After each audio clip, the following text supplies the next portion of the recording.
united in His purpose. Today I'm going to continue with the signs in the heavens, but the constellations.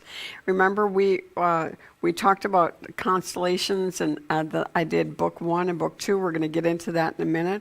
But let's talk about a background of Bible, of the understanding of the stars.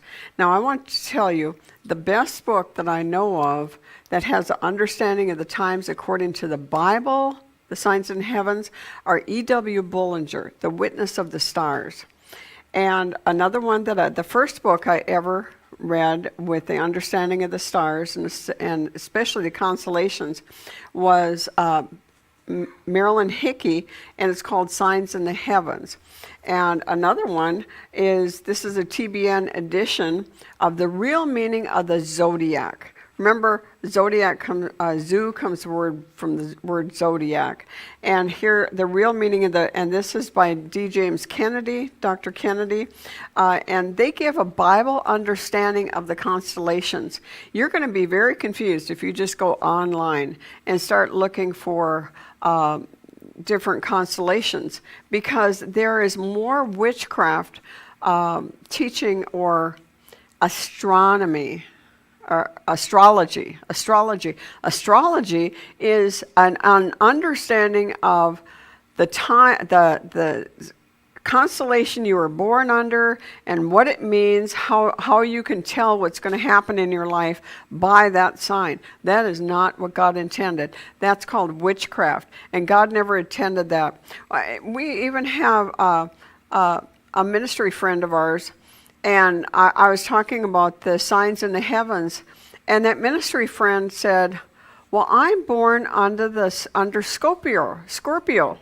So what does that have to do with me? And it's like, the majority of the church is ignorant to God's meaning of the stars.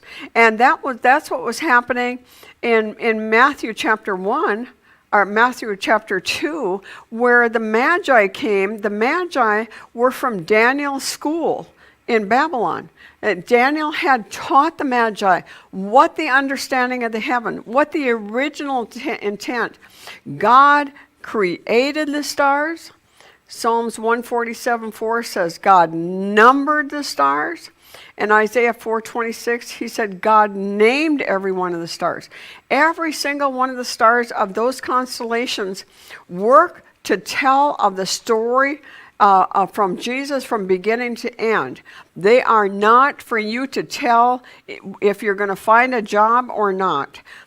Astronomy, especially Bible astronomy, biblical astronomy, is a study of God's original intent in heaven. Now we have NASA, who does a scientific astronomy. They have an understanding of the cycles of the heavens. Genesis 1:14. Then God said, let there be lights in the firmament in the heavens to divide the day from the night, and let them be for signs. Signs are warnings. They have information. Signs always have information in them. Sometimes they're warnings, sometimes they have content, but it is a sign, just like a billboard is a sign. And seasons. Seasons are fixed, appointed time on God's calendar. God has a prophetic calendar when He will bring prophecy to pass on those dates. And He made the stars also. Abram taught the Egyptians. It's recorded in history that when Abram, before he became Abraham, remember him, he took Sarah, his wife, and he said, don't tell him you're my wife, tell him you're my sister. It was during that time that Abram taught the Egyptians God's original intent, because remember, God had a purpose for every star. He numbered them, He named every single one of them. And then Daniel taught the Babylonians. And when Daniel never left Babylon, he was taken to Babylon after the destruction of Solomon's temple. Well, it's actually before the destruction of Solomon's temple. He was taken to Babylon, and he never left. He was underneath four different leaders. And he stayed there until he died. And one of the things, even in the Bible, it says he taught the Magi. And but today, Bible teachers like myself are aligning. We're aligning things that are happening with the Bible. And that's what the tribe of Issachar did. They had an understanding at the time and knew what Israel ought to do. Today I'm going to be showing you God's original intent, but let's go repeat this again. The word Mazzaroth in the Bible, this is found in Job 38:32 and 2 Kings 23:5. This is a Hebrew word, Mazzaroth, for the 12 signs of the zodiac and their 36 associated constellations. Zodiac is a word, it's a Greek word. It means a circle of animals, and it also means a ladder, a circuit or round. The word constellation is a Latin word meaning together. So all of these are together in every single empire, every single type of history, whether you're talking Egyptian, whether you're talking Chinese or whatever, they all have the same pattern, the same figures and everything, because God's original intent carries through. In this, there's many animals. This is a picture of the 12 main constellations, and here I'm going to draw a line right there so you can see this is where it starts. It starts with Virgo, then Libra, then Scorpion, Sagittarius, Capricornus, Aquarius, Pisces, Aries, Taurus, Gemini, Cancer, and Leo. And so they are absolutely separated into 3 different books in heaven. It's just like if you're going to get, let's see, one of my very favorite authors is Bodie and Brock Taney, Thone, and they will write different series. And so if they would, let's say they have 3 books, excellent, on what happened in the United States during the time of the right before the Depression, Great Depression. And so in book 1, you have everything that happened there, and each one of them have chapters. And then book 2, it continues the story, and book 3, it ends it. And so here you have all of these things that are all tied together, but they're 3 different books, and each book has chapters. That's the same thing that happens in the heavens. The heavens declare the glory of the Lord. Psalms 8:3, it says, "When I consider the heavens, the work of your fingers, the moon and the stars which you ordained." Now, the fixed stars, God moved them with his finger. He named them, he counted them, he moved them, and he said, "Don't you move." The whole all the constellations will move all together, but these stars don't move out of place. God moved them with your finger, and when God says you stay there, those stars obey. The heavens declare the glory of God. Here, let me see if I can find this quickly. Here's what D. James Kennedy says. He's talking about the riddle of where it is found. We find the key to the riddle in the Sphinx. I know that'll surprise you, but the Sphinx actually unlocks the mystery of the zodiac. It is fascinating to note that the temple of Eshna in Egypt, which is a great sky painting of the portico of the ceiling, which shows the whole picture of the zodiac with all its constellations. Between the figures of Virgo, the Virgin, and Leo, the Lion, there's a carved figure of the Sphinx with the head of a woman and the body of a lion. The woman's face is looking at the Virgin, and the lion's tail is pointing at Leo. This tells us they begin with the Virgin and end with Leo. Now remember, Abram was the one that went to Egypt and told them the original intent. And Each one of the constellations represent the 12 tribes of Israel, but you know what? There's so much confusing about that. I'm not even going to get into that today. So let's just move on. Let's go over the first book again. And that was the first book. The first thing, a virgin, Virgo, Genesis 3:15, and I will put enmity between you and the woman, and between your seed and her seed. He shall bruise your heel, and you shall bruise his heel. Isaiah 7:14, therefore the Lord himself will give you a sign. Behold, the virgin shall conceive and bear a son, and call his name Emmanuel, which means God with us. This is the prophecy that started the seed war on the earth. That Satan knew that this was a prophecy of what God was going to do with the seed that was going to be born of a woman. And this was the Virgin Mary, that started in the book of Matthew. But all through history, there has been a seed war, and he's trying to kill the Jewish people because he doesn't not want the seed of the woman to be born. So let's review. Book 1 talks about, if you had a title on the front of the book, it would say the Redeemer and his first coming. And then here would be the chapters. If you go to the table of contents, here's the chapters. First chapter, Virgo, talking about Virgo, the virgin, the promised seed of the woman. And each one of these chapters has got little chapters underneath of them. Each constellation has got 3 deacons or 3 smaller constellations that help confirm the original intent of that chapter.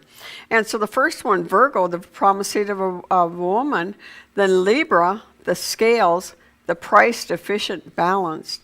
Scorpio, the scorpion, the serpent seeking to wound, but itself was trodden underfoot. And Sagittarius, the archer, conquering and to conquer. You know, there was an astronomer that wasn't a believer, and he looked up in the heavens and he said, the whole heavens are just full of serpents. And the astronomer that said, understood the Bible, he said, that's because Satan is real. There is a real Satan. And this is what the devil came to steal, and he came to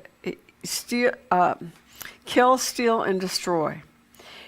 He was the problem. All throughout the Old Testament, they didn't understand that Satan was a problem. You know why? Because nobody in the Old Testament had the authority to do anything about the devil.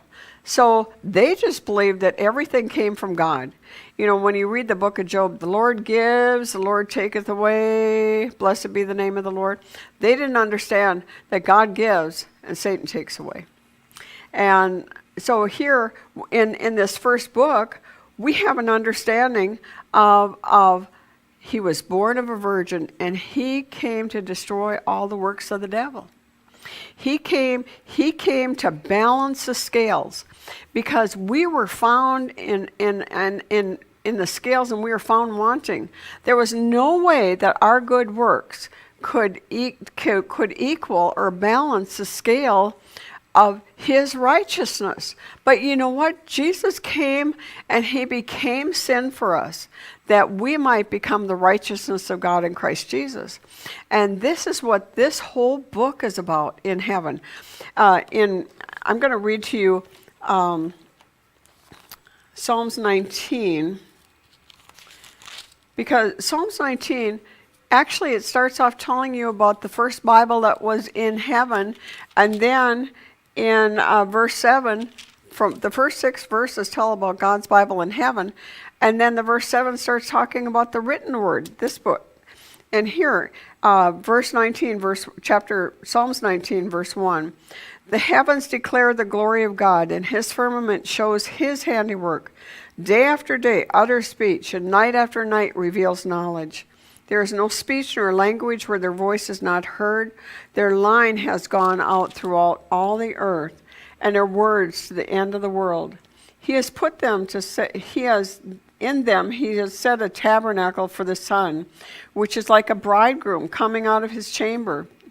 and rejoices like a strong man to run its race. Its rising is from one end of heaven, and its circuit to the other end, and there is nothing hidden from its heat. Now, this is talking about the signs and all the stars in heaven. And there's something about going out at night, my former pastor, my spiritual pastor, Pastor Robert Dowdy, he talks about when he was a little boy, and he went out, laid on the grass, looked at the stars, put his hand behind his head, and said, God, if you're real, I want to know you. And within 1 week, he was born again. There's something about looking at the majesty of the expanse of God's heavens, and we get to know God. You know why? God is still speaking in the heavens. Book 2 is all talking about the church. The church is one of the mysteries that was hidden in the Old Testament. That in the Old Testament they never mentioned the church. It was a hidden thing. And it's talking about the redeemed, the result of the Redeemer's suffering. And so we get to inherit everything that he has started. The first chapter begins with a goat.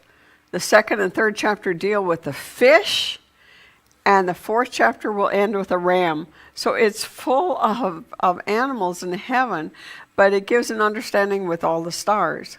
So the second book, the chapters in the second book, if you look in the table of contents, it's a Capricorn, it's a sea goat. Remember, it was the goat and then it was coming out of fish, because the goat was the goat of atonement. He was a scapegoat. And because of the price that Jesus paid, we have life. We have freedom. One thing about fish is they just have so much freedom. They just go out and swim. And we like to go to the end of the Texas City Dike. The dike goes 5 miles out into the water, and you can drive out there. And we like to go to the very end of the dike, and we watch the dolphins give us a show all the time. We don't have to pay for it. We can just drive out there and watch a dolphin show. It's wonderful. Aquarius, the water bearer, living water, a blessing, and it was given for us. He said, out of your belly shall flow rivers of living water. Pisces, the fishes. That actually, Abram taught the Egyptians that Pisces has one fish going up and one fish going on the ecliptic, and it represents Abram, he was here on earth, but he was always looking for a city whose builder and maker was God. And so that, he said, that represents the Jewish people, the Pisces. But after the church came, that represented the one new man, where we're seated in heavenly places, but our assignment is right here on this earth. And we are grafted into the vine. We're grafted into Pisces. And so we're blessed, although we're bound. Aries, the ram, the lamb that is slain for our victory. So remember, each one of these 4 have got 3 deacons each. Now, we're on to book 3, the Redeemer in his second coming, the glory that shall follow. This is all back to the Redeemer. You're not going to see the church in here, in these. The church is no longer here. This is when you go into the book of Revelation, this third book in heaven is like the book of Revelation in heaven. So here we have in Revelation, you have the first 3 chapters talk about the seven churches, but after, excuse me, after the 3rd chapter, they're not mentioned anymore. The church is not mentioned until chapter 22. And that's the same thing in this 3rd book of heaven. There's 4 chapters. The first one is a prophecy about the coming judge of all the earth. The 2nd chapter is going to talk about the twofold nature of the coming ruler. The 3rd chapter is going to talk about Messiah's redeemed possessions. The redeemed brought safety. And the fourth chapter is going to talk about Messiah's complete triumph. And there is no more references to Jesus suffering. You know why? Because he's victorious. He has defeated the enemy in book 1. He has done all the defeating the enemy in that point. And there's no more sacrifices for sin.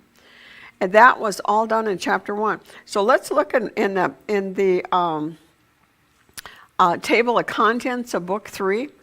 Taurus the bull, the Messiah coming to rule. Orion. Now this personally, Orion is my favorite. Orion, the light breaking forth, the Redeemer. Eridanus, the river of the judge, wrath breaking forth. And Aruga, the shepherd, safety of the redeemed. All of these tell about the end times, and it's so exciting. It's just so exciting. Now, this is the Taurus, and here you see Taurus the bull. Up here, this is Taurus the bull. But if you look right here, let me clear that out. Let me clear that pen marking. Okay, if you look right here, inside the bull is Aries the lamb. He came the first time as a lamb, but let me tell you, he is coming quickly. He is, like a bull charges quickly. And the bull is to emphasize the strength and the power and the quickness of him coming. In the Egyptian zodiac, Taurus is called Isis. Isn't that amazing? Isis. And they say it means to who saves and delivers. And Apis, the head or the chief. Now the Hebrew name for Taurus is Shur, S-H-U-R, and it means coming and ruling. So this whole thing about Taurus is that he's coming quickly, he's coming to rule. Now, there are 141 stars. This is a big one. This is a big one. It's the brightest is the bullseye. The bullseye right here. And it means the leader or the governor. The leader or the governor. Now here, if you remember this one that we were on, before we talked about that last time, and this is the head of Satan. I'm sure you remember that one. That was actually kind of funny. I enjoyed that one. The bullseye represents a juggernaut of the Antichrist. Now, a juggernaut, if you don't know the understanding of that, I looked it up because I wanted to be correct. And the juggernaut is a massive, inexorable force that seems to crush everything in its way. It's unstoppable. So the bullseye, the Aldebaran, represents a juggernaut of the Antichrist. On the very day when Hale-Bopp, remember we talked about the comets, arrived at the exact position at Hyakutake, had passed the year before, the moon was occulted in Aldebaran. The sign was a crescent moon and a star, and the Muslims saw that as a very important sign in heavens of their leader arising and leading the war against Israel. Now, they think that their ruler is coming. But let me tell you, our ruler for sure is coming.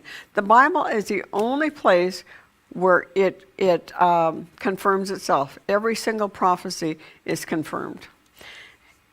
And so another thing that we find in... I'm going to go back to that picture because I want to show you. Up here, there is a group of stars. Now, that group of stars in his neck is called Pleiades. Pleiades is one star surrounded by 7 stars in the neck of Taurus the bull. And it means, remember God named the stars, this means the congregation of the ruler. Now remember, we're in the book of Revelation in the heavens, the third book in the heavens. And all the 7 churches, now it's interesting, this is one star surrounded by 7 stars. And all the churches of Revelation 2 and 3 were located at the base of the Taurus Mountains in modern-day Turkey.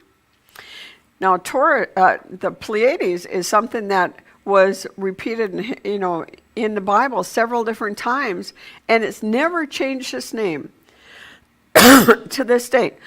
Job 9:9, and he made the bear, Orion, and Pleiades, and the chamber of the south. Job 38:31. Remember, in the book of Revelation, it's all about sevens. 7 churches, 7 vials, 7 bowls, 7 trumpets. All these sevens up there. And when we come to the book of Job, when you come to chapter 38, when God's just tired of listening to everything, he starts asking Job 77 questions.